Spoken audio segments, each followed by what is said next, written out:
যুবক যখন সিজদায় যায়, আহা, যুবক তো জানে না, ও তো জানে আমার ছলায় জমিন কাঁপে, ও তো জানে আমার ছলায় এলাকা কাঁপে। হায়, ও জানে না ওর সিজদায় যে আরশ কাঁপে, এটা ও জানে না।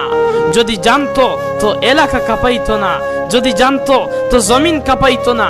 ও সিজদা দিতে থাকতো আর আরশকে কাঁপাইতে থাকতো। যুবকের সিজদায় আরশ কাঁপে, আরশ। যুবক যখন সিজদায় গিয়ে সিজদায় পড়ে তো আল্লাহ ফেরেশতা নাইলে এই হাদিস কোনোদিন আসতো না।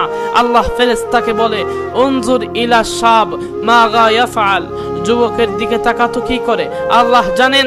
তো ফেরেশতা বলে, জাআল আজিলাহু ওয়া মা জাআলাহু লিআজলিক, সবকিছু বিসর্জন দিয়ে আপনার কুদরতি পায়ে মাথলা ঠেকায়া দিছে। তো আল্লাহ বলে, হারা আবদি হাক্কা, হে আমার পারফেক্ট বান্দা, সে আমার পারফেক্ট বান্দা।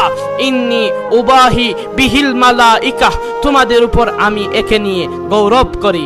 যখন সিজদায় চিৎকার দেয় সুবহানা রাব্বিয়াল আ'লা, আল্লাহ বলে, সাব্বাহতানি সাব্বাহতুক, তুই আমাকে পবিত্র বললি, যা তুইও পবিত্র, তোর গুনাহ মাফ। সিজদা থেকে ওঠার আগেই গুনাহ মাফ।